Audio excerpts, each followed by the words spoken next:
to the end of our show. We do have a showstopper, and it's an absolute honor to invite him on stage. So Ankur Sisodia is our last performer today. He is also one of the former co-president of Storytellers.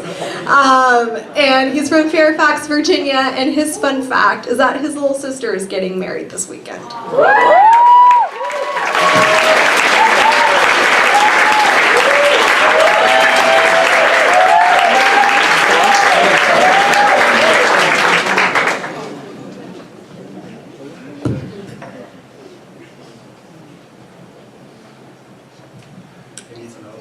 I think I've gotten this figured out.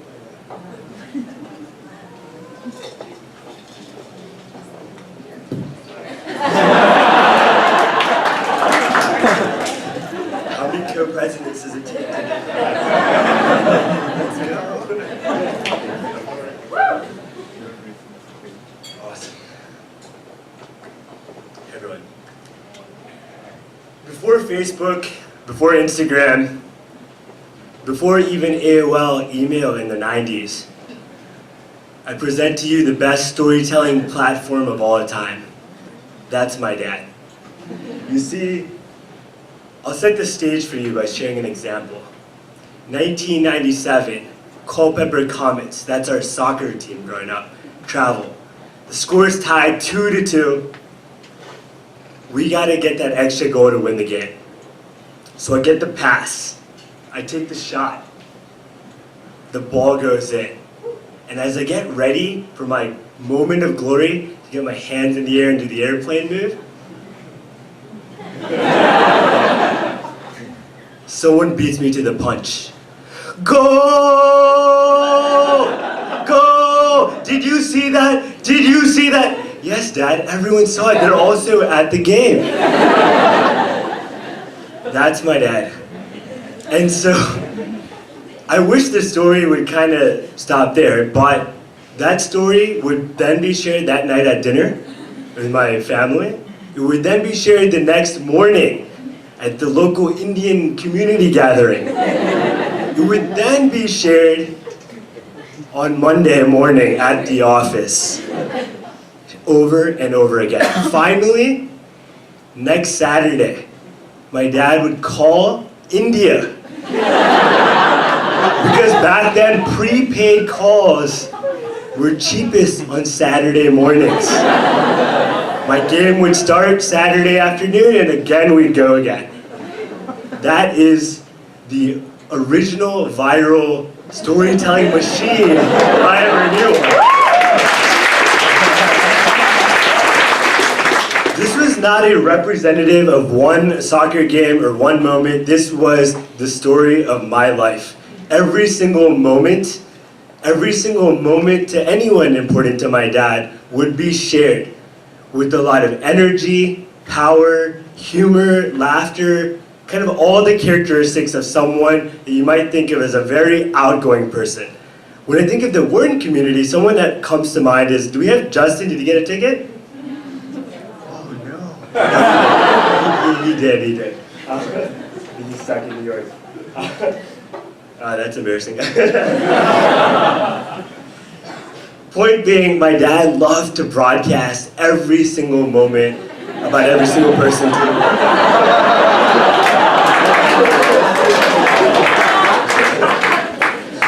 We kind of kept him out for that for you, Justin.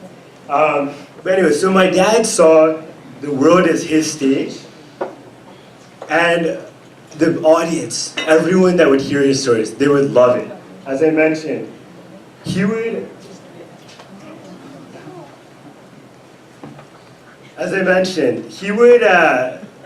very much be focused on deeply connecting with anyone important in his life in all facets, whether it was a CEO of a big company, a taxi driver, someone that he had just met on the street. All of those stories were equally important for him to share.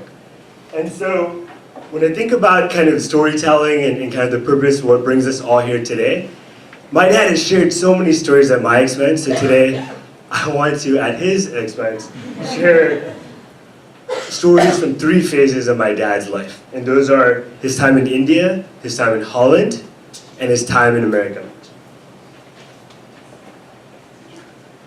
So growing up, my dad grew up in a small town in India. And you can imagine a very kind of poor, rural environment. His parents did not have the opportunity to graduate from high school. They were forced to marry beforehand. So when he was up in high school, he figured, what are the opportunities really for me? And those opportunities were the following. Maybe you'll graduate from high school, and then you'll get married, and the circle will continue. But my dad refused to accept that. He rejected that idea. He said he wanted more.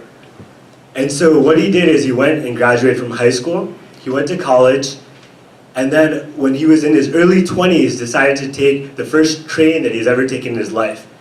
Because he had gotten accepted to this institute called Indian Institute of Technology. If anyone's from IIT, it's a phenomenal engineering institute, and my dad wanted to go there because he wanted to meet new people, and it was afforded an education to him for free.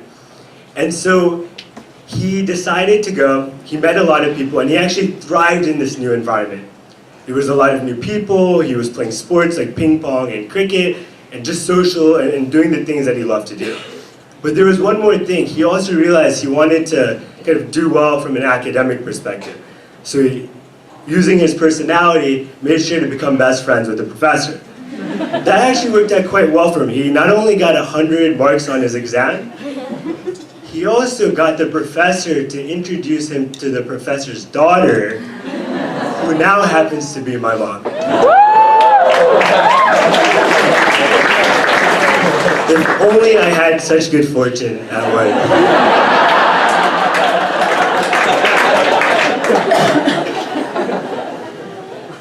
So the point of that first phase, kind of my dad's time spent in India, was really to focus on one thing, which is my dad is the best at connecting with people. That's what he loved to do.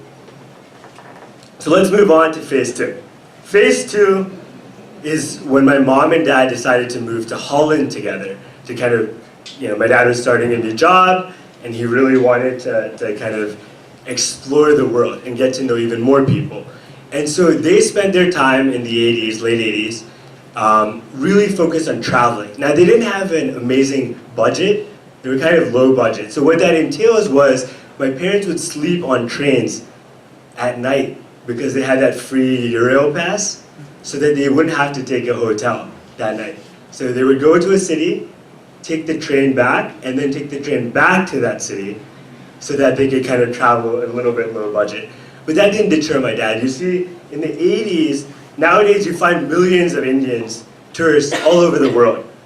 But back in those days, my dad and mom, they found themselves in many situations where they were the first Indians that some people had ever met.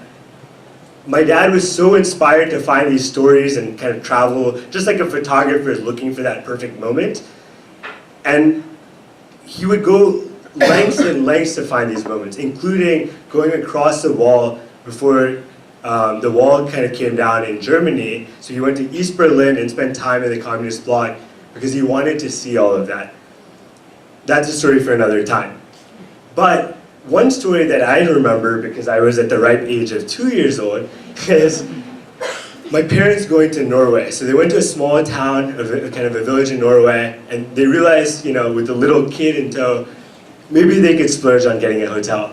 But turns out there was no hotels available that night because I think it's a king, Norwegian king, was kind of in town, or the king of Norway rather, and all of the rooms were booked up. So what did my dad do? He was undeterred. He decided, I'm gonna go find a place for my family to stay tonight.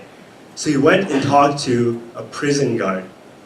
And he became friends with this prison guard, and he started sharing stories about India and how it's so similar, the prisons in India and in Norway, and how it was such a unique cultural experience of his son of 2 years old and his wife could spend the night in this nice, heated prison cell. And that's how that's the first time I went to jail. And the only time.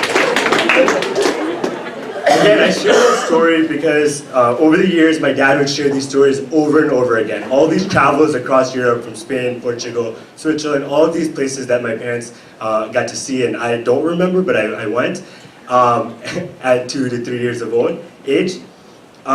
He would tell these stories again and recollect them once he started sharing with others, with every single detail memorized. Every street, every road, every person that he had talked to. And he would encourage others to have these similar types of experiences. So number 2, my dad is the best at connecting with people, near and far. Now let's move this trip to America. So our family, myself and my younger sister, the 4 of us, we all moved from Holland to America when I was 3.5 years old. For the next 25 years, my dad spent in the same state, Virginia, in the same company, Swift, and the same job. He never got a promotion, he never drove a fancy car, he never had a big bank account. These traditional measures of success is not how he defined his life. Yet he continued to be the most fulfilled person in the room, happy, full of energy, and always surrounded by people. Follow your heart and live life in your own way, he'd always say to others. In America, my dad got involved in the school board, became friends with the neighbors. He would see and treat each person with the same level of respect and with an open mind both to share and to learn from each other, and that's what made him very relatable. And as a result, he was fortunate to have amazing relationships. He was a personal mentor of a billionaire CEO. He also equally proud of the fact that he mentored a taxi driver and built a relationship with him in India for the last 20 years. And even a neighborhood kid who played ping pong with him every day after his work in the neighborhood. So 3, my dad is the best at connecting with people near and far from all walks of life. And so to bring this story kind of back to Wharton, I'm going to just do a quick costume change, sorry.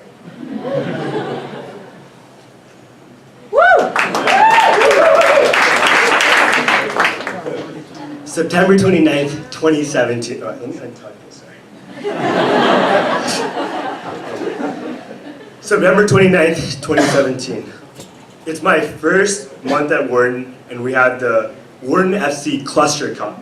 I just scored the first goal of the match for C2, and I looked to the sidelines, expecting to see my dad cheering me on. But instead, I found this guy, Ravi.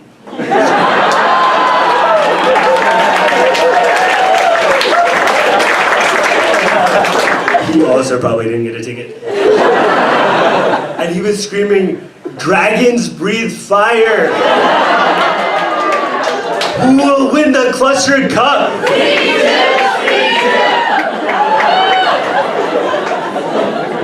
He led the C2 charge. However, I definitely missed my dad that day, and so I sent him a text message after the match with our team photo saying we're tied for first place. To which he responded, "There's only 4 teams, how do you tie for first?"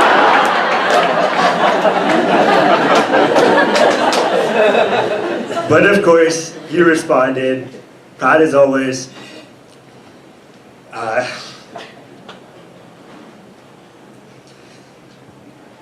can't wait to share this with everyone.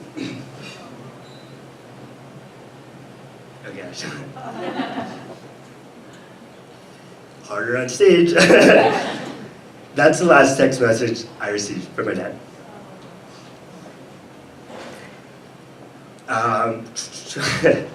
He passed away the next morning.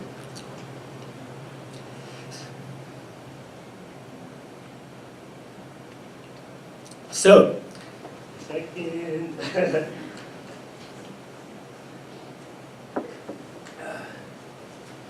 Okay, great.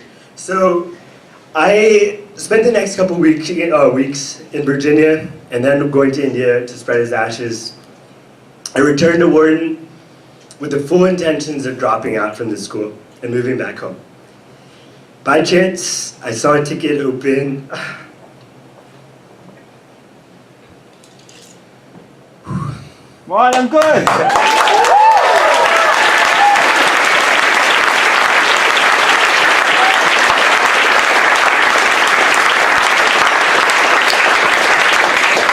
By chance, I saw a ticket open up for Storyteller's supper, and that was themed Rebirth. So I decided to go to the supper, and that evening, by hearing these amazing stories, Gaurav, who was also a classmate from this year, and a bunch of second years, by hearing these amazing stories from my classmates, I felt so connected to my dad. And that's when I had this aha moment.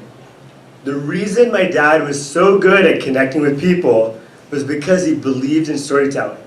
He believed every person, no matter what class, what background, what ethnicity, what gender, had a story that was equivalent and needed to be shared and heard. And he was determined to both hear and share those stories. He would capture anyone's hearts, make them laugh, make them cry, and paint a picture with their words to make people feel like they were there with him, enjoying that moment.